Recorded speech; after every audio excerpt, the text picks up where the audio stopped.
episode 36 of the Sounds of Stadia podcast. Hope you're all good and you're having a nice, enjoyable week of gaming. My name's Chris, I'm one of your hosts, and I'm joined by my ever co-hosts in the cubes. To my left, we have Mr. Tom, our techie teacher, giving you an inaudible wave once again. For our audio listeners, Tom, for our audio listeners, are you there? What does that sound like? Hello. Hello, welcome. And right below him, we have the man of many pixels, Mr. Richie. Inaudible wave. Audible wave. Audible wave. Make lots of noise with your wavy magic hands. The child coos. The child coos. Exactly. Hope you're all good, gentlemen. We've had a busy week in Stadia news, but more importantly, gaming news. We've got loads of stories to bring you this week about new games. We've been asking for it. We keep seeing this trickle come out, and the dam's broke this week. Quite frankly, we've been absolutely washed away with a tidal wave worth of new games, which we will get to in the news segment. But first of all, I wanted to just give a rundown of what we've been up to, because personally, I feel like we've had quite a busy week in terms of our channel, what we've done. We moved past the 400 subs point over on YouTube, so thank you very much for your support and attention over there. It means a great big deal to us. Every time those numbers just tick up nicely, passing those milestones really does make a difference. So thank you very much. If you've not already done so, click like down below, subscribe to the channel, and share it with your fellow gaming and Stadia friends. Spread the word and help us grow as a channel. It's massively appreciated. But to start off with a little bit of housekeeping, if you're looking at us thinking, man, these three look a bit tired today, why could that possibly be? Well, we were out on the battlefield last night, if you missed it, taking part in our very own hosted Content Creators Cup, playing PUBG. We played with many members and other content creators from around the community well into the early hours last night. We tried to set it up fairly late so we could play with our global audience out there. We began at 10 PM UK time. I believe it was just late late afternoon for some people in the stateside. But we pulled it together, we managed to, and quite frankly, I think it was a great success. Do you two have any immediate thoughts on how it went down last night? We had some issues with the PUBG servers, but that is very much hard-coded into PUBG. Other than that, it was a great event. I think one of the best things to take away from it is that everybody really engaged with it. We had a lot of participation from the content community around Stadia, and the general consensus is that everybody had a lot of fun. So hopefully with the success of how it went, I mean, I had an absolute blast interacting with some content creators that I haven't quite frankly had the chance to really get to know and get to speak to. But hopefully this is the start of a lot of these types of events happening in future, because we loved it, the community loved it, so obviously that bodes very well for the future.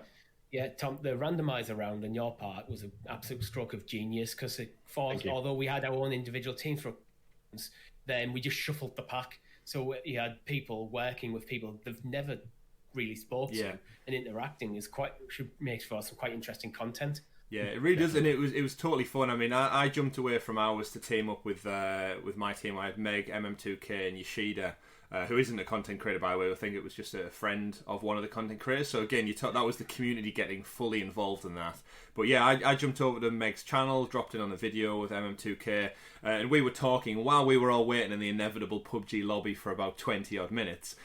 We had an actual joke about saying we'd not had an opportunity to work together yet, which is really weird. But then again, there's so many amazing people out there making content. It's no surprise. We're very much like passing ships in the night. We would never see each other, but we're so close. And we actually laughed saying that all over the Stadia community right now, there is little pockets of people having to create small talk, get to know each other, and basically just vamp for 20 minutes with no script. Don't know no one's taking the lead. There's no host. And we were all doing. We learned loads. I learned about Meg's dog, what games they've been playing, what MM2K is usually into. He's not really one for battle royales, which boded well going into a battle royale game. How good we all were, what our thoughts were on the initial previous rounds, who won. Meg shot GamerGuildTV in the back while he was on the same team as her. So you just got loads of really good interactions and different viewpoints. Now, I really do hope everyone out there who did tune in takes it as an opportunity to go and check out those other channels that are in our video's description and just see hell unfold from many different perspectives. You do not get that. one big crossover episode. Yeah, I can't think of a time that's happened before. In all the gaming podcasts that I listen and watch to over the years, like the big ones like the IGNs and such, I've never actually seen a competition take part across so many viewpoints. I think it's actually positioned it very, very uniquely. And I had an absolute blast. It was great, and I'm 100%. I'm looking forward. I've got like 6 live streams to watch now, to watch back. Hours and hours. Who says we don't bring you enough content? Even when it's not us, it's third party. It's probably about 20 hours of content to watch. Yeah, they must be. We would strongly recommend that anybody who is listening does check out all of the viewpoints as well, because it will be a hell of a lot of fun to see. And every content creator who did stream it does have the links available in the description of their videos to keep sort of like pass that on a nice little daisy chain, really, of moving from one stream to the next. Or if you're feeling really chaotic, put them all on at the same time and try and sync them up. That is genuinely my plan. I'm going to sit there. When I get a chance, I'm going to sit there and sync them all up. Just so I can see them simultaneously, because I think it would make an interesting viewing experience. Oh, definitely. Well, it'll save me probably about 15 hours worth of view time. Well, while you're doing that, Richie, you might as well capture it all, and we'll condense it down to a lovely compilation video if you've got the time. I'll see what I can do, but I've only got a single 1080. I've only got a 1080p monitor, so I'm not sure how well that'll work. We'll see. It's a lot of work, but I think the biggest fun part is going back and watching people who were previously teamed up or part of the same squad, and they've been given smack talk back and forth, and then they were all broken up. So they had to work with new people, new teams, new tactics, not running as smooth as they were probably comfortable with. And watching them confront the fellow opposition on the battlefield. I know the Stadia Initiative podcast, the Team Bravo and Alpha were hell for leather at each other, and the smack talk was evident, and the humour and I think the heart-pounding nature that happened as that circle got closer and closer and they were forced into each other's flight paths was great stuff to watch. Definitely check it out across all of the channels. But we had an absolute blast, and I'm sure we'll be bringing you something similar, if not the same thing, again in the future as well. So keep it tuned, keep it locked to the channel, and go check it out. Go check that out. Taking it down from like a massive 32-person squad match, we condensed that right down to our one and only Richie. You've also had episode 6 of your Lost Words Beyond the Page playthrough. How many left have we got now? We're ticking over. I think it's probably about 2 or 3. I haven't really decided whether I'm going to condense episode. I've got content for episode 8 and 9, but I haven't decided whether I'm going to condense that into a single bigger finale. Or not. Extended edition Lord of the Rings style blowout. I need to look. Rich Johnson just need to watch through the footage for episode 9, because it's a couple of months ago I shot it. Now I haven't actually looked at it in like over a month, so I just want to see what's in there, whether I need to cut any of that out, and if I do decide to cut out, then I don't want to be left with just episode 9 being like 5 minutes long. Yeah, so we can go back and see how short your hair and beard was back then. Oh yeah. Just slowly watch it rewind and ungrow back into your face. The beard's freshly trimmed. But the hair is like getting quite long and shaggy. Wispy. I'm so glad there's not a camera behind me at this point. It's all well and good swooping over at the top, but the back parts, you don't want to see. The mullet's coming through. I'm definitely back in the 80s at this point. And then the other big thing, final one from me as far as the housekeeping goes, is I began my Road to Valhalla live stream this last week. I did 2 mega streams on both the Tuesday and the Thursday.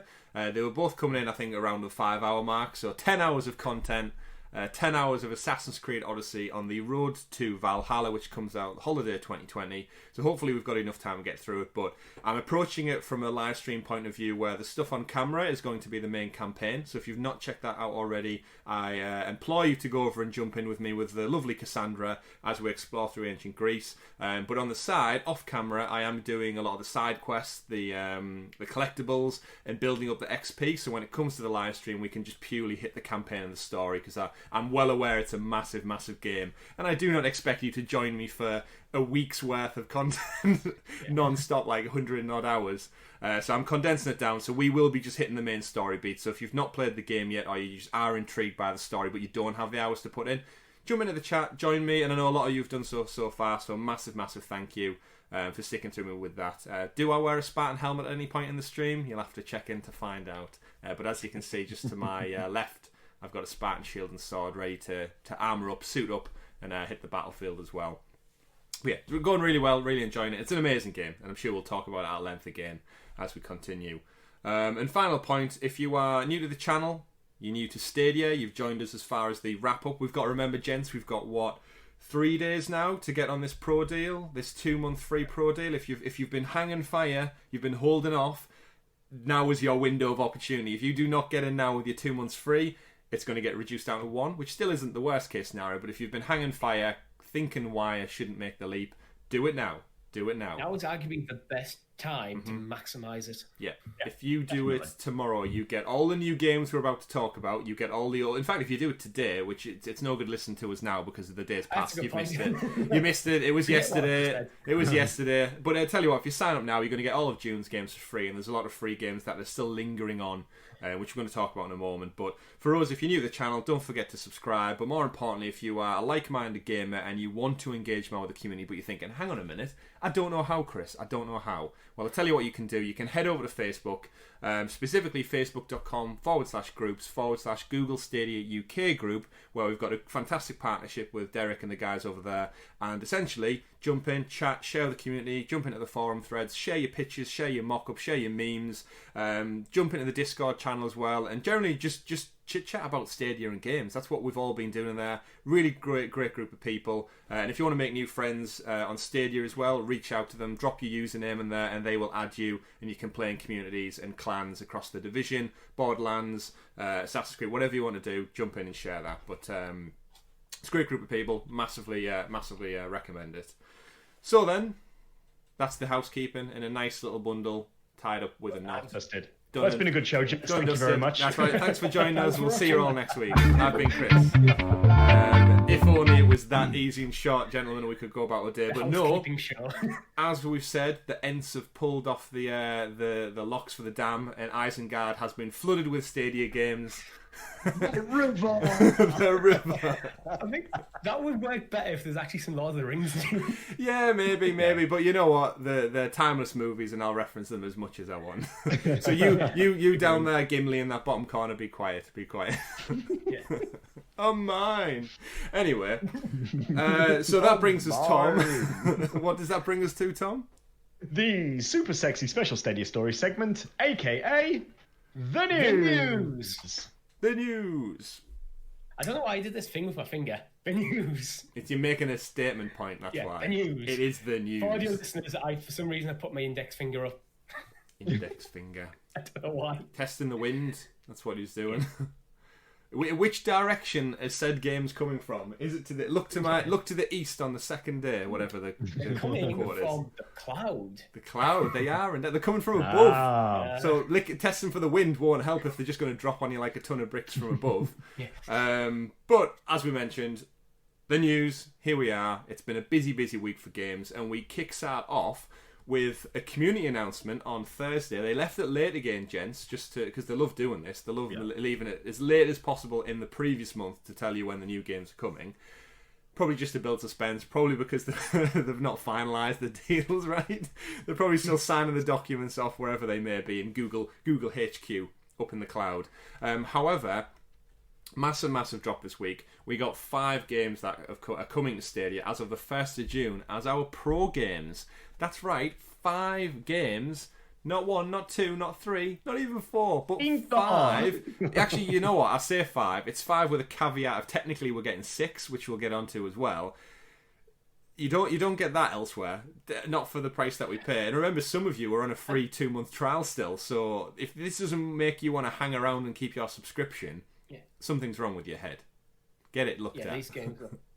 It's an interesting selection. I'm really excited for these. So let's have a quick rundown of the games, and then we'll do a bit more of a deep dive into them. So right off the bat, we've got Get Packed from our friends over at CourtSync UK studio. They've only recently launched last month, so we'll definitely be delving into that topic. We got Little Nightmares, which has came over from I want to say Capcom for some reason. Is it Capcom? I think it's... Is it Bandai Namco? Bandai Namco. I always get those two. I think because their logos are such bright yellow and colourful, I always get it's definitely confused. Bandai Namco. We've got Power Rangers Battle for the Grid, which I know some people in the community have been hyping about, talking about as the season passes have been coming out for some time. When were we going to see it? Here we go, 1st of June. Super Hot is also coming Super. to Stadia, which has been on the bottom of the community blog for about 3 months now, as one of the mentioned games. We'll delve into that. And for Tom alone, this game's just for you, I'm sure. The Panzer Dragoon remake as well. It's coming. It's been out on Nintendo Switch for a while. So I think what we'll do is we'll start off at the bottom and we'll work our way back up the list, gentlemen. Okay. So right at the bottom, Tom, Panzer Dragoon. I remember back when we did the live episode, you were hyped about this, the remake coming. They still don't have a trailer for it for some reason, even though everywhere I've seen has been using the Nintendo Switch trailer, because the remake hasn't got a Stadia trailer yet. It's the only one that doesn't. However, how hyped are you for this? You've been excited for a while. You fly around on dragons, right? Star Fox style. Absolutely. No, I'm massively hyped for this game. It's a game I absolutely loved as a kid. It takes me back a good, I want to say probably 10 to 12 years ago. That's probably not even right. It's probably even longer than that, to be honest. Yeah. Wasn't it like Sega Saturn? The Saturn, so it's probably more like 15 years ago or so. But brilliant game. I've always loved my rail shooters. Huge Star Fox fan when I was younger as well. So that crossed with sort of like the fantasy world of the Panzer Dragoon saga per se. It's just really it's just a lot of fun. There's not a lot to the game so much. It's a nice Japanese story. It's got that like Japanese RPG story feel to it. But it is a rail shooter, and it's just something that's different. I think that's the one thing that I really enjoy about this, is that you don't often see things like rail shooters anymore these days. It's usually, free form moving around and so on. But the rail shooters, it's something near and dear to my heart. So definitely one I'll be jumping straight into, and I'm very excited as a pro game. Was not expecting that at all. So. It's been almost 15 years to the day since the initial release. The initial release was, the first release was March the 10th, 1995. The latest release was March the 26th, 2020. Obviously, that's not in Stadia. It's a bit delayed in Stadia compared to... That'll be the Switch release then, yeah. I think one thing to say is that it's also coming out with the latest patch as well. So I follow the Panzer Dragoon remake team over on Twitter, and I know there's been a lot of interaction with the community as well, with community requests and so on. And the latest version, patch 1.3, actually comes with a lot of new features as well that weren't there at launch. So it's the options to be able to have... there's a lot more going on with the game since the initial release. And we're getting that not day and date, but we're getting it with the latest patch as it comes out. So it'll be a lot of fun to actually delve into that. So, as someone who's never played Panzer Dragoon, I've got a few questions. One, can you do a barrel roll? There is something very similar to that. You double tap R or Z. Yeah. One of those. Great. So that's tick, fantastic. Two, what is a Panzer and what is a Dragoon? I'm guessing a Dragoon is a dragon? Dragoon is actually a dragon rider / dragon warrior. I know the term is used in the Final Fantasy series, and it's usually used in the sense of somebody who is a lancer, somebody who uses a spear type weapon, and is typically known for fighting against or with dragons. Right. And a Panzer, I'm aware of a Panzer tank. Yeah. So is it related to that? Tanks and dragon riders. Yeah.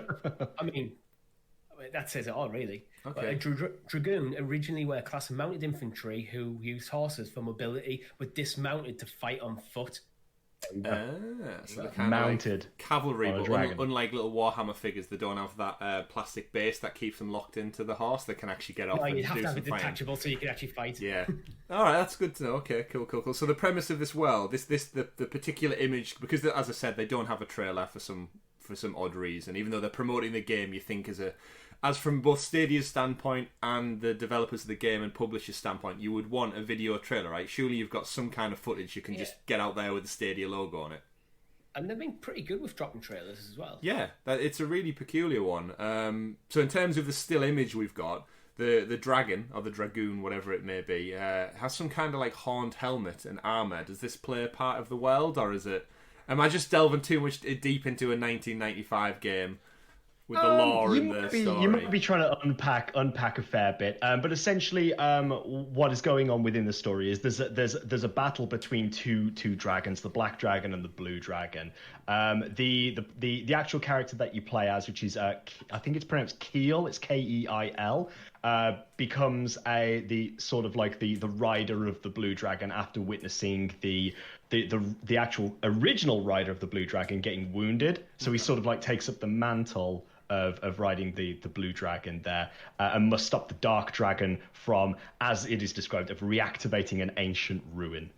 Okay, interesting. So I do have another follow-up question to this then.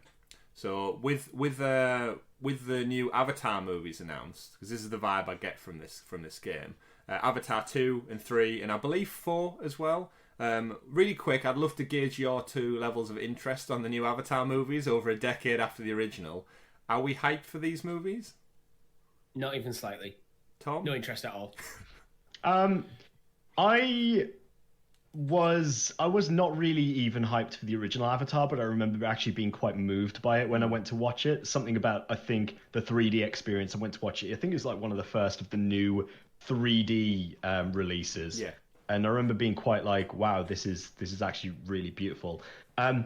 Couldn't give two shits about the rest of them. It seems like such a long way, but the reason I ask is just because it looks visually so similar to the flying creatures and I've totally forgot their name now. Banshees, I want to say Banshees. Sounds about right. Again, it was a long time ago, ladies and gentlemen, when Avatar first came out.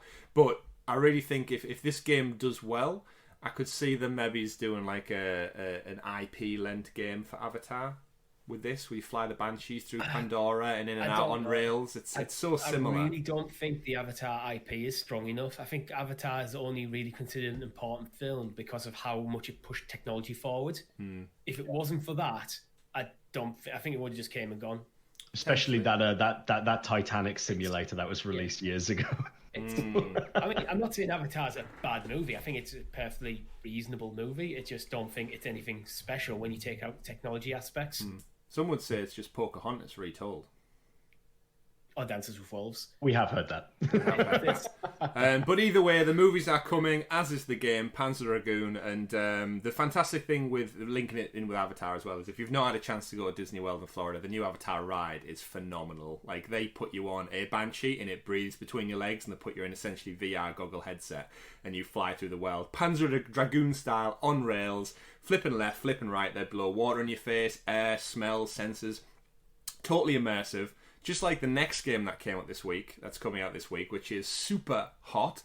And if you're wondering why every time I say it like that, it's because in the game title menu, every time you get a kill or you finish up the level, it says Super Hot. Just like that. And it seems weird, but once you've played the game, you'll totally want to do it yourself and get on board with me saying that. Now, the game itself, I'm really intrigued by this because I've played it on PlayStation VR. And it is so fun. It's a phenomenal game, and it really demonstrates how good VR is. My worry is that it does not play anywhere near the same on the flat screen TV over the other side of the room. So essentially the concept is it's a first-person shooter. However, everyone in the world moves when you move. So essentially, if I stand perfectly still, nothing happens. So the enemies don't move, whatever. And as you start to move in VR...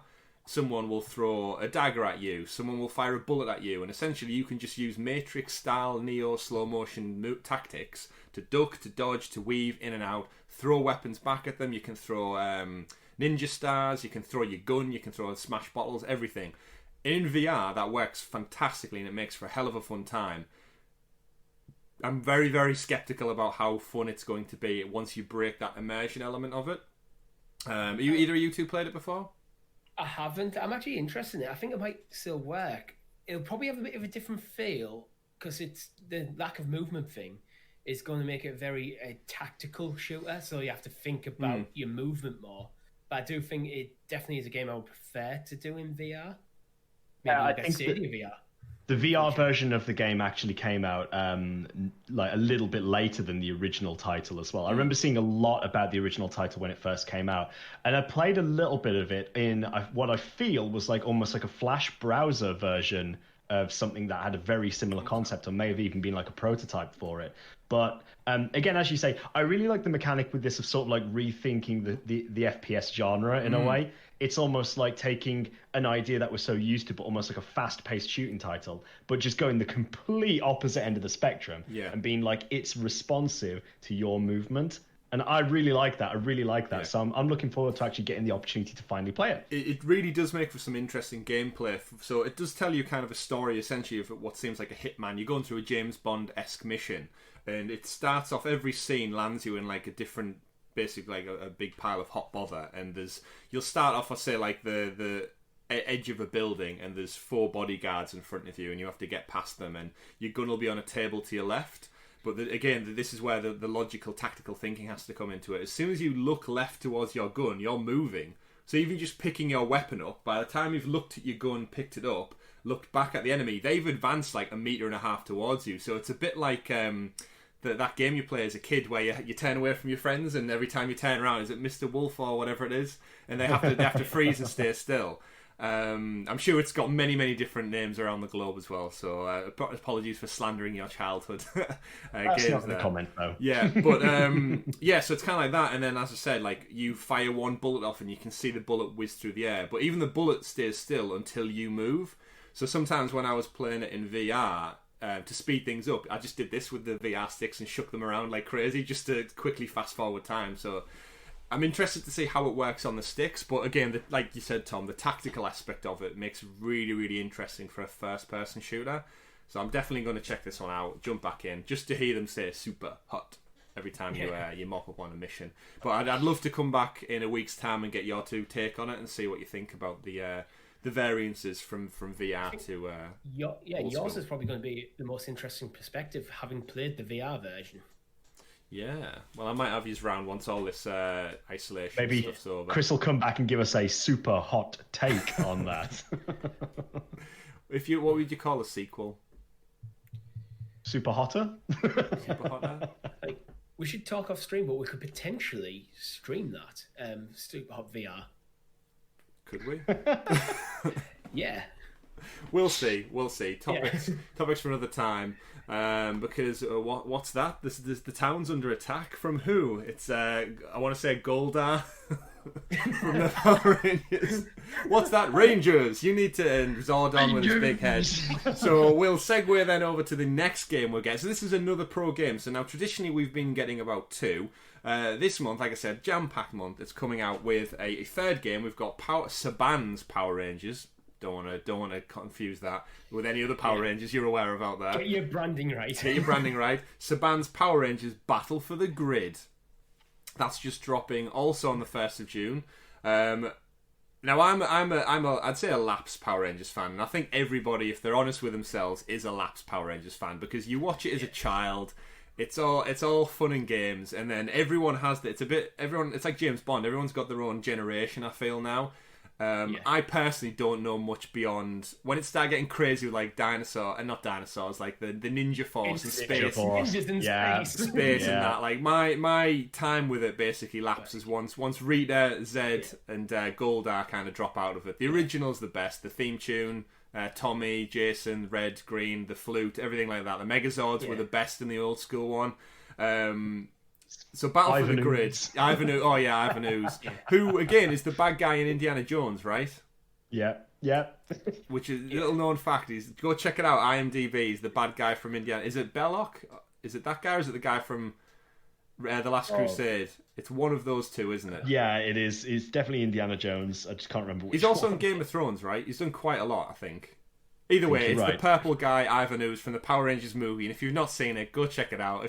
If you're an older person who's never seen it, or you're a younger person who's never seen the old Power Rangers, they are hilarious to watch. Go check them out. Are they all on Netflix? I don't think all of them are anywhere. I'm surprised. An interesting bit of trivia is in the English-speaking version of Power Rangers, the Yellow Ranger was an Asian woman, but in the original Asian releases, it was actually a bloke, but all the action scenes carry over, so the Yellow Ranger changes gender depending on the fighting or not. Yeah, I remember getting older and people telling me that all the fight scenes were Japanese animated, and they just dubbed the American cast in, and like all the Megazord scenes, it was all shot in Japan and like I said, all revoiced over. And thinking back, it's like, that's crazy how they could do that with a TV show, just repurpose it for a different audience. And that's just how times have changed with television and such. But it's so good. Tom, obviously, me and Richie grew up together. We used to play Power Rangers when we were kids. Yeah, we did. If I'm right to recall, I was red. Yeah, what were you, Richie? Blue? I was a green. And then to the white. everyone gets to change and evolve, and that's how it goes. Tom, were you ever a Power Ranger as a child? was a massive Power Rangers fan as a kid, like most kids of the 90s, really. Grew up absolutely. It was my binge as a kid. Always watching. I had the Red Ranger outfit as a kid. Ooh. I had the White Ranger outfit as a kid. I had the sword, saber, was it? The little like the set where you got all the different weapons. Oh my god, yes, I do. I had the full Megazord OG. I had the white, like, the turtle thing that you could put in it, the Falcon that goes on the back. Man, I used to live Power Rangers. I used to live it. Some of this shit I had as a kid, I wish I still had right now. Yes. Oh yeah, that's my biggest thing is I threw like all of my old Star Wars stuff. My parents got rid of eventually. Once you get to a certain age, I think he's not played with it in 5-10 years. Let's sell it to a charity auction or throw it to the skip, and it's like, no, or give it a younger cousin or something. It's like, but now it's like, we could have used this as a set piece. 100%. I have a painful story. I gave my Sega Mega Drive back in the day, my original one, to my younger cousin because we had the PlayStation, we'd moved on and we weren't using it, and at the time it just seemed like an obsolete piece of equipment we didn't use. So yeah, all the games, all like 20 plus cartridge games, all bundled up, given away, and they ended up being sold on a car boot sale. Gone. And it's like, it pains me so much. But back to Power Rangers, Battle for the Grid's coming out. In all honesty, we've never had a great Power Rangers game, I don't think. The Sega Mega Drive game is so fun. However, what are your two takes on Battle for the Grid? After 10,000 years, the game is finally on Stadia. It's a fighting game. Am I correct with that? It's Mortal Kombat-esque. So. It looks like a perfectly competent fighting game. That's about all I have to really say about it, to be honest. I'm not a fighting game person. I do think that one thing that should be said about this is the first game, and it's an interesting one that this is the first game, that is cross-play with all platforms. I'm talking PC, Xbox, PlayStation, Switch, and now Stadia. It is cross-platform on 5 platforms. Every platform is cross-play with each other. Well, it's interesting because Stadia, right from the start, I've always said like cross-play, they're open to it. It's down to developers to like kind of figure it out. So there's not that many games that actually utilize it. There's some starting to. PUBG has cross-play with Xbox, PC, PlayStation, I believe. And actually and PC, depending what inputs you're using. What else? Division 2's PC. As well, I think Ubisoft are very much happy with playing with PC counterparts for now. But there just seems to be like some games that really could. Destiny, for example, is a perfect example of a game that is crying out for crossplay. Yeah, absolutely, absolutely. It's good to see though, and there's definitely enough ranges that cross over, like the Police, Time Force, Space Cadet, Adventure, Dinosaur Land versions of Power Rangers that there have been. It's one of those that I probably wouldn't buy it for. I did buy the platform fighting Power Rangers game that came out I think last year. I've totally forgot what it's called, but it's the side-scrolling Power Rangers game because I thought it was going to be an honest recreation of the original one for the Sega. It didn't turn out to be. It wasn't as fun. The couch co-op didn't quite work. But I'm happy this is a free game because I'm definitely going to jump into it. I'm not a big fighting game person like Mortal Kombat and stuff. Never really. I can't do the combos and the controls, and I'm very limited to what I'm capable of playing. I think it's more of me than it is the game. I'm going to check this out. I'd love to see you guys out on the battlefield. Richie, we can retake up our old mantles, and I'll see you on the Battle for the Grid. But I tell you what, Lord Zed looks scary as shit, right? Even as a kids' TV show, that is one mean-looking mother. He's a bloke without skin. Exactly. How that? I know violence and everything. It's all like fake fighting, but man, he looks scary on a daytime kids TV show, right? Yeah, it's all practical effects back in the day as well. 100%. Well, I know the Putty Patrol people, when they stand in the background doing all the fake fighting, they use that term. They use that term in real fighting choreography now for the extra stuntmen. So when there's like one or two interacting with the main actor, everyone in the background are putty extras because they have to stand there and do fake moves to make it look like they're not just stood waiting for their turn to join in with the choreography. And it's fantastic. But while you were talking there, Tom, I did jump out and find Oh, Find the beautiful. OG. For you audio listeners out there, I have the Sega Mega Drive Mighty Morphin Power Rangers, the movie game on Sega. Movie tie-in game. The movie tie-in game. I remember really enjoying that game. That was a hell of a game. The sound tune in in 16-bit is phenomenal. Again, that's another thing we could probably figure out a way of streaming if we wanted to. It's good. Just give the cartridge a blow for good luck, eh? It's probably not been touched in far too long. But yeah, so There's that a joke is in there somewhere. Yeah, definitely.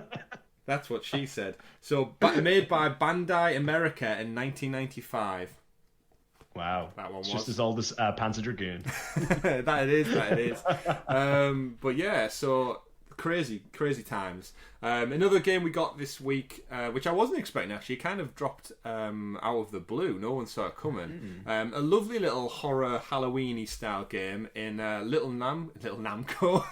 Little Namco. Little Nightmares, made by Namco! Bandai Namco. Or Namco Bandai. They changed that once or twice, right? It was... I couldn't tell you. I feel like there was an ongoing joke somewhere that it was Namco Bandai. That's why it's an ongoing joke. Every 2 years have to alternate which way. Yeah, of course. You alternate the studios. It's like game development. You just switch between different studios. It's Namco Bandco, then it's Namco Bandai. And it's just it's totally messed up. But either way, we have Little Nightmares coming out, and this looks like some James and the Giant Peach scary shit right here. The animation style in this game looks jumpy as anything. Sorry for the Stadia sound effect there, just coming in. What are your thoughts on this, James? Looking forward to this one? Have you checked it out before on other console platforms, or? I'm not usually into horror games, but I am intrigued by it. It reminds me a bit of like kind of something like Inside or Limbo in some sort of ways. I'm definitely going to jump in at some point. I don't know how much time I'll give it. It really depends if it sinks its teeth into me or not.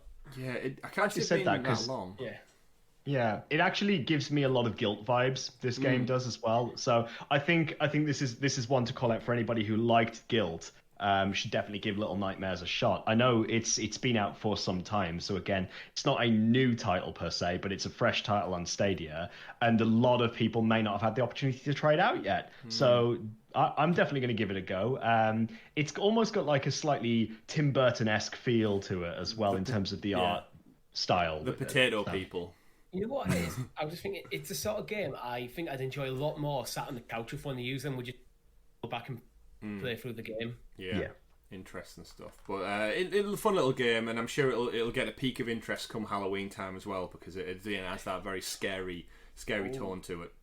Should we save it for a Halloween stream? I don't know. I kind of want to. I feel like you could definitely get through it in just one go. I feel like if you powered through either one or two sittings, you could complete that. But it looks scary. It looks really interesting. I'm intrigued. Again, it's a nice free game that gives us a bit of variety. So we've got our fighting game, we've got our Unreal shooter, we've got our first-person shooter, and now you get a little platform horror game as well, which is really interesting stuff. And then finally, to wrap up our free announced pro games up to the 1st of June, we've got a little game you may have heard of. We may have promoted it when it initially released last month. Get Packed. You two, Get Packed. So we've played this before. What thoughts might we possibly have about Get Packed that may put a bee in some people's bonnet? What do we think? The fact that pretty much everybody on Stadia has already purchased it. How long ago did we purchase it? A month ago. Yeah. When it came out. Now, this is a problem. There was a lot of predictions on the run-up that Get Packed would be a pro game at launch. For last month. So, yeah. So what they've done is they've made it a pro game a month later. Yeah. Now, this is, I think, this lends its problem back to what Stadia, I think, has had initially, is the library is quite small still by comparison. We have to openly admit that. In terms of the game itself, it can't help but leave a bitter taste in your mouth, right? When you dropped £14, £15, $20, whatever it may be, less than 30 days ago, or give or take. Yeah. And now it's free. Like, part of me thinks... It's kind of bad on Stadia's part, this. I mean, it's one thing if the game's been out for like 6 months on the platform, dropping it down, because then it's like, but literally a month it's a bit egregious, to be honest. Don't get me wrong. It's a great game, but it also feels like it needs development, like it needs more to it. Because I know people who bought it day one managed to finish it in like no time at all. And again, on stream, we played through so many of the levels that quickly that it almost feels like it just ends. Like, where's the rest, really? Yeah. So hopefully we'll see more content come with it. Yeah, it might go like the Overcooked route and have lots of like DLC, which I would be against. Yeah, I mean, by the look of the level design, I actually feel like it could lend itself really well to a level creator. Just put your four, like The Sims, put your 4 walls up, put all your like copy and paste your oven, your kitchen, your table in there, and just change up the layout of the rooms, and then you essentially hit go and the van's outside. There's not really. I'm sure there is a lot more to it. I'm not taking anything away from the development of the game, but in terms of a level creator, once you've got the assets, it could be quite a fun thing to add in extra longevity for the game. Do we feel like we needed this, guys? We're getting four games already, and then this is coming out the 5th. Is Stadia just trying to just throw everything at the wall? And I mean, I appreciate it, but is this kind of one step too far? Is there any need for making this a free game when, like you said, it only came out a month ago? Yeah, I think what they're doing at the moment is they're having a lot of sales, throwing a lot of games in the thing to build up that library. So you get people like us who can turn around and go, hey, here's 5 new pro games. So people who might be interested in the platform go, oh, that's worth a tenner. Yeah. It's that. I think it's that thing. Like, I imagine it might dial back on this later on, but bear in mind we are still in that 2-month free trial period. They want to entice people to keep the subscription by keep throwing more stuff at them. Yeah. More like to keep people. It's just, I'd love to be a fly on the wall between the developers, the publishers, Stadia, and just thinking like, whose idea was it initially to say we won't get packed as a free game for June? Did they go to them and say it didn't sell as well? Could we please have some more money? Because it's an exclusive to Stadia, obviously, for now. It's first on Stadia. Or did Stadia go to them and say, look, we want to give as many games out for June to retain this customer base. Can we use you? And here's the monetary payoff to balance the books. Or was it agreed beforehand? And then should us as founders and Stadia members be given an advisory warning that maybe this could be free in less than 4 weeks' time before I put £15 down? I think it's better for Stadia to not have this here because, as you just alluded to, there's like you're now training people to hold off on purchases. I saw many people say that. Oh, here's a new exclusive game. Well, it might be free next month. Yeah. So do I buy it or do I wait? I have massive reservations. If you wait and it doesn't come, you might miss out on a cool game because other stuff is coming. Yeah, I have massive reservations on putting money down for any indie games now because the last 3 or 4 months have really, really began to condition me in thinking that, well, why would I spend £10-15 when if I just hang fire, I'm going to get it for free or part of my subscription bundle. It's a delicate balance, and I feel like it's tipping more towards the waiting side now. And I'm sure a lot of listeners and Stadia players out there are in the exact same boat. I feel they just don't really have an internal roadmap of what they're releasing because sometimes we're getting 2 games, sometimes 5.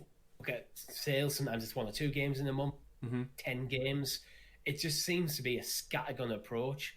Where if you look at like Microsoft and Xbox, they've kind of narrowed it down. Like with PlayStation Plus, you can guarantee 2 games a month. Yeah. So I've just had to do a quick bit of digging on Twitter because I remember seeing a comment a few days ago from Run Jump Stomp over at StadiaCast, who he had a comment on one of the videos there from Bjorn Bråsen, who's come into our channel a few times as well. So shout out to Bjorn there, who said that he's had Pro since launch, and with the June games, he will have paid $20 for the equivalent of 24 games over 7 months. So adding into the games he's bought on Pro deals and the cost of the Founders Edition, he's paid $9 per game on Stadia, and that includes a total of 29 games and 1 currency pack, which he purchased for Odyssey for $19.99 after the game drop.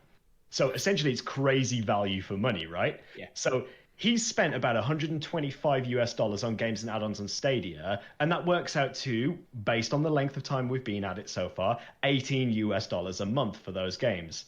And so if you paid for Pro and another $10 a month, he'll probably never run out of games. So you can sort of see the argument here as to why they're doing this. Really, they're making it very worthwhile. Well, and as time goes on, that number's actually going to drop a bit. The upfront hardware costs will be gated. There might be the occasional purchase of a new controller over like years of use. Things do wear out, but that's bloody good value. Yeah. Absolutely. I mean, we've never doubted that. I think just from the initial investment, we've said before, as soon as these next gen consoles come out and you have to drop $400, $500 dollars, yen, dong, whatever it may be, and we're sat there with our Stadia controller getting the best version there and then with no more reinvestment in line with our console counterparts. The investment's going to ring true as soon as everyone needs to upgrade their hardware. But to say that, even then, after all that value, they go and throw another game at us, gentlemen. Another game. Stadia just stood there with their basket of games, just tossing them out, left, right and centre. You have a game, you have a game, you have a game. Hashtag coming soon, but you'll get it on the 1st of June. That rhymed. That was quite good, that. I like that. Yeah. Well done. Copyright. But no, so come the 16th of June, so if you haven't got through those 5 games by the middle of the month, too late, too bad. We've got another game coming out, and it's the highly anticipated for you two individuals as well. The Elder Scrolls Online, 16th of June, is a pro game. Have at it, gentlemen. Yeah. How is the hype level? For clarity, this is the Elder Scrolls Online, and the entire game up to and including the Morrowind expansion. So any expansions after that, I actually haven't done my research on how many there is, but I'm pretty sure Morrowind might have been last year. I think we get everything except Greymoor, which is the newest expansion. So I think we literally get the full bundle of expansions up to the point that Greymoor is released, essentially. Yeah. So you've probably got hundreds of hours of content to play before you get to that point anyway. Oh, yeah. Before Absolutely. you need to buy anything. No. It's definitely a title that I'm massively excited for, because it's essentially, other than Destiny, it's our first real sort of MMO RPG on Stadia. And Richie, I know you and we're both massive Elder Scrolls fans as well. Yeah, we are. So we will absolutely be jumping into this. Absolutely. Yeah, my history with it is, and the reason why I actually say I haven't done my research properly is, the last time I played it, I actually played the beta, like the vanilla beta, way before the game even launched, and it was shit, to be frank. So I just moved on from it. I was hoping that at the time, I was like, what I want is Skyrim as an MMO, and Elder Scrolls Online wasn't that. So I'm not doing my research now because I just want to go in blind. Now, the game itself is actually releasing on PlayStation 4 and Xbox a week before. Any reason, do we think, for the Stadia delay by a week? It seems like a week's such a short turnaround time to make any. I'm not sure in particular, but I do know that the Stadia version will once again be cross-play with PC. So we have quite a nice little caveat there of saying that we get to play with the PC players. So we get to join an already built community. Got one slight caveat to that. According to Stadia source, it actually features cross-progression with PC. Ah, okay. Cross-progression. Yeah, that's from an article written by Dan Wheeler himself. But yeah, I trust Dan on that one. We're digging into the sources, but which cross-progression is better than cross-play in my opinion, because you're getting cross-play, but if you play on PC, you can go for Stadia now. Right. And just continue. Fantastic. Now, as someone who's a complete novice, I remember, Richie, you playing Morrowind and stuff way back in the day. How does this particular one play? Like, because all I've seen is CG trailers for this. I've not seen any actual gameplay yet. Is it top down? Is it first person? What's the rundown of this like? I can only say again, only from mine. I played the beta many years ago, so it's completely out of date information. But it was kind of similar to how World of Warcraft used to play. Okay. There was definitely some tweaks, but it was more of a third person. You got your action bar sort of thing. Tom, do you have any better insight in this? Not to be honest with you, but from my experience, I remember it being first person, so I'm sort of going to contradict what you've just said there. From my perspective, it's all just CGI, Davy Jones and ugly monkey people running around with big ears. It looks as though you can shift again, like with Skyrim, between first and third person perspective. Skyrim with third person. So it looks like it's got a relatively similar user interface as well. So you have like the compass across the top of the bar, which after last night's PUBG event will be very familiar with that sort of like rotating northeast and so on. Health bars of enemies. You've got your skills that run across the bottom of the screen. So It looks like you can choose the way that you want to play, whether you do decide to go with the first person or third person perspective. I suppose each has its benefits and drawbacks depending on what you're trying to do. Yeah. Particularly if you're joining a big group of people and going for something like a raid or a dungeon or something like that. There. Yeah, sometimes third person, it gives you that wider perspective. Mm. But for me, Elder Scrolls is a first person game. I know you can play in third person, but I mean, my first one was Morrowind. You play that in third person, the animation sucks. It's like, even at the time, the animation sucked. Oh well, I'm looking forward to it. I'm looking forward to seeing you guys jump in and confirm for me what perspective it's played from. That'll be interesting to know. Don't fancy joining us as an orc, Chris? We'll see. We'll see how far I've got. Khajiit says, "Where's?" Yeah, see how far in Assassin's Creed Odyssey I am by that point, and we'll see if I've got free time. System works. Is it more the dedicated class system, or is it like more open-ended, like Skyrim? Yeah. I like the dedicated class thing. I want to be an Argonian warlock. Who doesn't, Richie? Who doesn't? But yeah, so wrapping up on that game. So that's our pro games for June. 6. You're getting 6 pro games for either free if you're still on the trial, or the low monthly fee that they ask for, which is crazy. The value in these pro subscriptions are getting huge, and I think Tommy, you alluded to it in saying the sheer volume of games now. That library is so well built. Surely you're not going to want to throw that away, right? At this stage, you just keep paying it for the sake of it. What's $10 a month when you're getting 50 games or whatever? Just don't buy any games. Again, I've mentioned it before. My theory is they should just go to the Netflix model. There's that many damn games in the library now. Just wrangle the last couple up together, do a Game Pass plan, and just put them all on there. I know it's financially and potentially not viable at this stage, but Google need to go big. We never know. We never know. Even if it's like a half step there, so like all the indie games are under that model, but all the AAAs you have to buy sort of thing. But like Sony have said with theirs, they're not going to do a model like that because their exclusives are always going to be like big flagship games you're not going to get day and date. Whereas Xbox have totally just went, every exclusive you're going to get day and date. So they're total polarizing approaches to the business model. We'll see who pans Microsoft, out. It's interesting because usually the one who's losing out in the current generation is the one who innovates generation. Yeah, you have to, right? Microsoft have had to make drastic changes at the end of this generation going into the next, because they're basically behind. Now, I think Sony have a problem, a bit of hubris, because they've had this in the PS2 generation, and they got their ass kicked early PS3 because they made stupid decisions. $599. Yeah. Ooh. Not with Stadia, however, and they're just going to bring us more and more games. So we've also got an update to the Metro series is coming out on Stadia, coming soon, trademark, because we haven't got a date for them. We're getting Metro Redux and Metro 2033, which isn't that far away actually. 2033 when we think about it. Stadia will have been around for a decade or more. Our games library will be 1,000 games plus by then. What will the world look like in 2033? We'll still be in our homes. Social distancing. Still on lockdown. It might look a bit more like Metro actually, come the time. But yeah, so we're getting Metro Redux in 2033. Now we did play Metro Exodus, which came out earlier this year on Stadia, along with the Sam Story DLC.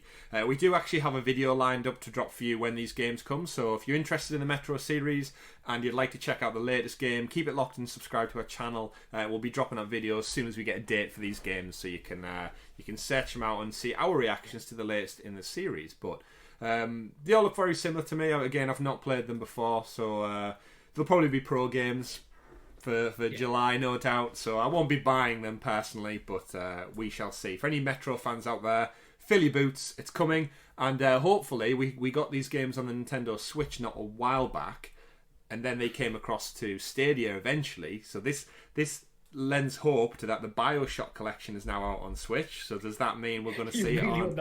I really know what I want. The BioShock collection. I want the Arkham collection. I want any kind of collection of classic, amazing games. Give me, and I can see it. BioShock, August time. Watch this space. But yeah, so we got more games come to Stadia. The final kind of game announcement we got of the week was the PS2 remake of Destroy All Humans has been given a July 28th release date on every platform but Stadia. Again, with the weird mixed marketing messages. So it's been officially announced for PS4 and Xbox on 20th of July, but not Stadia. But we know it's coming to Stadia because it's been in their coming soons list for about 3 months now. Well, it was listed as one of the original launch titles, or Yeah. like the coming to Stadia titles since the announcement of the platform. So the platform's been, what, 8 months out now? Yeah. So, again, is this just a marketing fluff up? Probably. This is what we seem to see is like commonplace at the moment, is that people, whoever's releasing like the press media for these is just, they're just forgetting to include the Stadia logo, which doesn't do justice for the platform. But well, I think this is something that for the developers, you're forgetting this logo, but I think it's something that Stadia really need to be taking up with these developers, like drill it into their heads that we are a platform, we're here to stay. We want to see our logo there. Here's the logo. Yeah, I mean, you've got to imagine Google are paying for this, right? They're paying for a licensing deal with the game. I mean, there's a team developing it for Stadia. You can't tell me there's not one guy over there who's not going, that trailer we dropped, or the trailer that's ready to go live this week. You know it's not got the Stadia logo at the end, right? We're working on that. Team. It's probably a different team doing the marketing for them. So whoever's shot the video and edited it is probably completely different to the team that's working on the game, I'd imagine. But it speaks a lot for this lack of communication amidst like departments or amidst like Google's actual like presentations of Stadia itself. We know that when we had like historical platforms or services where games came out, such as like OnLive, the predecessor to Google Stadia, and also things like the Ouya, if you remember the Ouya console when that came out, these sorts of things, they had games coming to them, but you very rarely see like marketing media that mentioned those back then because they were such fresh platforms. But yeah, they need to have, Google need to start throwing their word around and saying, look, we are here to stay. So what they need to do is, in the contracts to bring these to the platforms, in my opinion, what they need to do is write into a clause where any market Stadia logo. Yeah. And again, like Tom, you're a teacher. What's the last thing you always do before you submit your work? You check it over. One final time. Spell check it for errors, check your source material. As a business, if there's a team working on the port to Stadia and then it's submitted for ESRB and such in Peggy checks and it's announced and they know the announcement date, surely everyone working on that game knows the day the announcement's going to go live. You can't tell me someone like at Naughty Dog who knows when the Last of Us trailer is going to drop. Surely everybody working on the game knows that's a key date. And no one thinks to double check the video before they click go live. It's something that is so easily edited on the end. Just get a PNG image of the we could do it, right, Tom Ritchie? We get a PNG logo of the Stadia thing, get right to the end video, splash it on there, render the video. Done. That is one thing. I know we joke about developers saying we don't make games. We do render videos, and it is easy to do. You just put a little logo at the end. That's all you need to do. Yeah. Because then you just start wild speculation that it's not coming. I actually put this down to Google, and just because I think Google need to drill into developers and publishers' heads that we are a platform here, and if it's coming out on a platform, your market needs to have our logo on there. Yeah, it's just best business practice from everybody involved. Yeah, I imagine the developers and the publishers, and especially the marketing team, the Stadia is probably not the big three at the moment. Is still Nintendo, Microsoft, and Sony, and that's what they'll be thinking about. You just need. They're not about saying that. But either way, it's all the game announcements this week. We do actually have some interesting speculation, which we'll probably touch on very, very lightly. Richie, you brought this to our attention, joking around and Sega and their revival. There's been an article came out this week about somebody teasing a June the 4th big Sega announcement. Stadia. Maybe that's the announcement right it's there. A name change. It's a name change. To Sega. Do you want to shed a bit of light on this, Richie? What you recapped?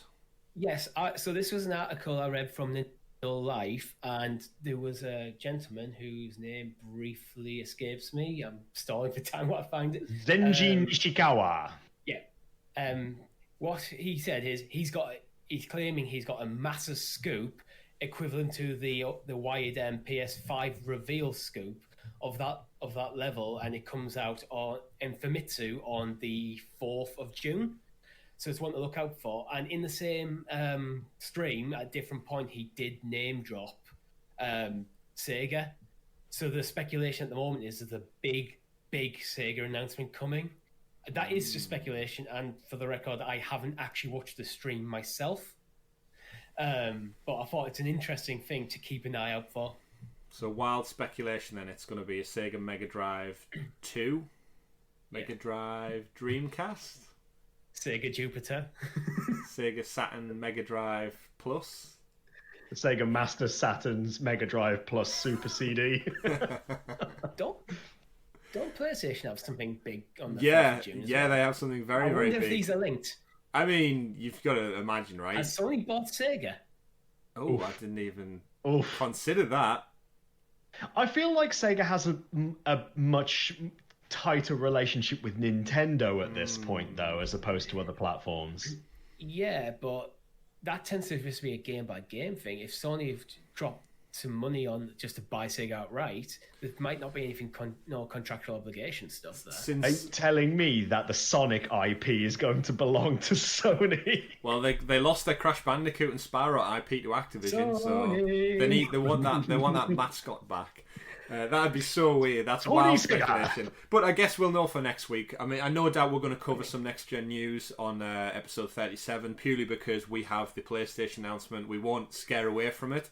I'm excited for it, for one. I'm looking forward to see what they finally reveal. I'm a fan of PlayStation. Yeah, massive fan.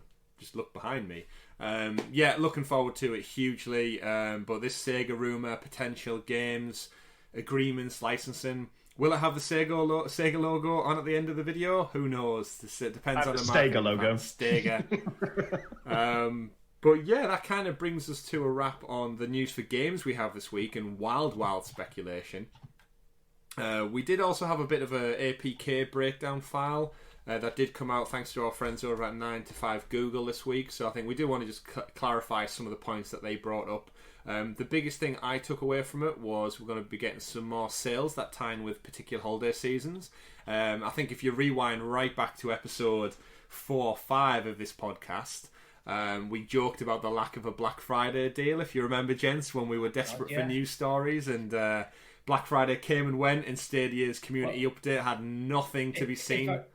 If I remember, they were saying that there was going to be, but then they were also saying there wasn't going to be one. It was just like that messaging confusion. Keep your eyes peeled this Friday for amazing deals, and then Friday came and went, and we didn't get an update, I think, till the following week saying... I'm pretty sure the response was then, those were your Black Friday deal. The ones you got earlier in the week, yeah. Oh, God. Like, hopefully... So, obviously, they're doing some groundwork behind the scenes. So, for those who don't know, the APK files are essentially when the app within Android updates...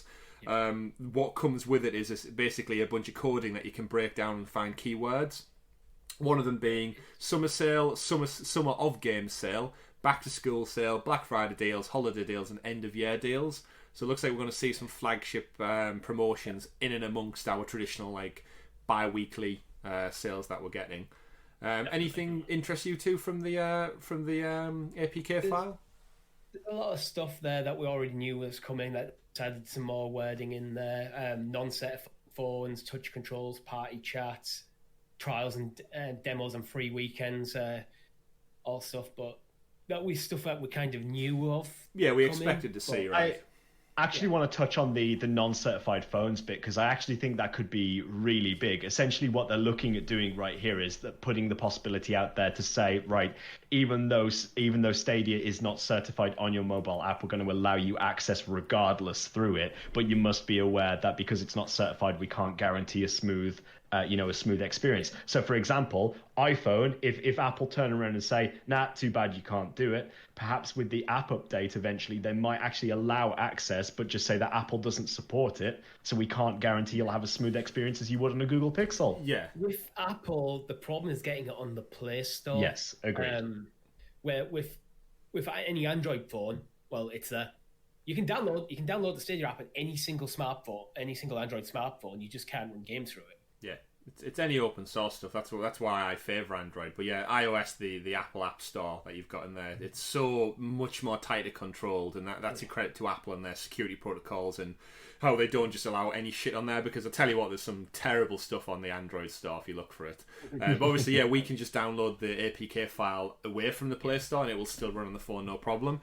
I think what you're saying, Tom, it's totally right. This was something that was promised over a year ago now, back when they announced Stadia, that it's going to be play anywhere, Except it's now limited to certain smartphones still, to the pixel range, select Samsung devices and such. But they're pushing for it. They're pushing for it. They are. They really they're pushing for it. And I do think it's a genuine way to go forward, saying, you know what, the caveat to this is, if it doesn't work perfect, don't come bitching to us. It's not being prioritised for your device yet. But if you want to trial it and it works, that's the fantasticness of open source platform. It may or may not run depending on your technical limitations and what you're happy with. All you need to do is, when you boot a game, have a disclaimer come up and go and saying this phone isn't certified for the Stadia.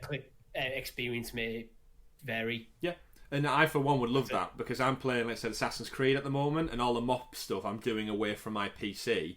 I've actually got a Samsung tablet now. It annoys me. It works on my Samsung Galaxy S10 Plus phone, but I do really want a bigger screen at this moment in time, and I have a Samsung tablet that's a whole 10 inches bigger. Joke, perfectly lined up there. And I'd love to play it on that instead. However, I can't at this moment in time because it's not a certified device. But if this app did roll out this kind of update, no doubt it would run probably quite smoothly. So, fingers crossed. I've still got my old Xperia XZ that I used to use before I got my Pixel. I'm curious to see if it will work on this. Because the rollout of these... because the phone's ancient and it's got a massive crack in the screen. But that won't stop it. But either way, we're seeing these updates roll out, and they're due probably soon. But I really do think that Google we've done the Connect, we've got the game announcement. I think we're probably due another technical update in regards to, again, how they're going to compare to next gen specification performance. We've seen the big guns from Microsoft and Sony come out now and say this is the PS5, this is the Xbox. We do need to see, probably before these release, what Stadia's going to do to stack up and square up with these other platforms and say, you know what, we're still relevant, we're not outdated. The great thing with Stadia is we can bring ourselves forward without new hardware. I think they need to showcase that. They need to give us some updates on crowd share and all the other little intricate points that essentially were promised at launch, and we're now coming up on, a year nearly come November, so... we need to start getting these updates coming through, but hopefully this is the road to success, what we've been hoping and dreaming of. But that brings us all to the end of the news. I think a big takeaway from that is we're getting games, everybody. That's the best thing. Lots of games. So many games that you're not even going to be able to play them all, I guarantee it. But that does bring us to the end of the news for the show. We do want a massive shout out as well to our Patreon supporters out there. Huge thank you. We've seen a massive uptake in our Patreon page, and it's just, again, a credit to you. Fantastic community. Hopefully it just shows us that you are genuinely enjoying our content. It is a bit of a hobby for us, but it does make it a lot easier when we look at reinvesting back in the channel. I know I've bought a new PC to be able to do streams. Richie, you're on the road to picking one up yourself. I'm literally waiting for a credit card to turn up so I can order it. Yeah, and as anyone knows who's remotely techie out there, this shit don't come cheap. Tom can give you an intricate breakdown of every part of and component of that PC and how much they cost. So we are obviously wanting to bring you the best content. We're trying to update our audio, our visuals, our graphics and stuff. Subscriptions. I'm now subscribed to Photoshop just so we can make cleaner, sharper graphics for you all. But we're so happy that you've joined us on this journey. It really does mean a lot, and you're really helping our hobby and our passions really flourish, and we do appreciate your time, your energy, and the little likes that you give us down the bottom in the comments. It does really bring a smile to our face, so massive thank you to yourselves, the wider Stadia community. It really does, yeah. It gives you the energy to drag yourself out of bed on a morning, because this podcast has been recorded on a morning for a change, now afternoon. So not only did we have a late night stream, we decided to record like 2 hours earlier than you. Yeah, so who says we're not committed to bringing you quality content? But yes, big shout out to all of our Patreon supporters. It does mean a lot, and there is exclusive content over there as well. So if you would like to see a bit more behind the scenes, how the sausage is made per se, check out our Patreon page as well. And it does start at 78 pence or $1. So if you're looking around thinking, I'm on lockdown, I'm saving a bit of money, where can I donate to? We'd massively appreciate the support, and we can reinvest that back in the show as well. Any final thoughts from you two, gentlemen? Anything you'd like to say before we wrap up for the week? Just check out the Stadia Creators Cup streams, Lost Word 6 again, and keep an eye on our Twitter account for any upcoming live streams. I think you've got more plans for Assassin's Creed streams, haven't you, Chris? I do indeed. If you're listening to this on a Monday, check out tomorrow, Tuesday. I'm personally thinking about doing a regular stream when I get my new PC, so I'll keep you posted on that. I thank the both of you really for sort of like getting involved, like getting these streams up and running. Because for myself, for those of you who haven't watched all of the content recently, I am going to be moving home in like the next month or so. So for me, I'm gonna be in a difficult position of being able to do those things. So I'm probably going to end up having to no choice but to take a step back for a short while. So this is just my opportunity to say thank you both to Chris and Richie for jumping in. And the Assassin's Creed Odyssey streams have been fantastic, and your support with the content behind the scenes has been incredible as well. So thank you very much for that, guys. I'm not going anywhere per se. I'm moving home. You're physically going somewhere else. Literally, at some point, my computer has to get packed away. Things have to be moved. I am moving across the country. So you can see the boxes in the background for those of you who are watching the video. It is happening. It just essentially means that I don't have the flexibility of being able to do a lot of things that I otherwise would have loved to have do at this time. It's just the timing of these things, but I'll still be here. I'll still be here for the podcast, and I'll be in chat, and I'll be playing alongside with these gents as well. So, but thank you guys. Thank you for all your support. No props. The exciting thing about your move is you're actually moving a lot closer to me and Chris, so you might get to see more stuff where we're three of us are in the same room. Yeah, Tom's taking Get Packed very, very seriously.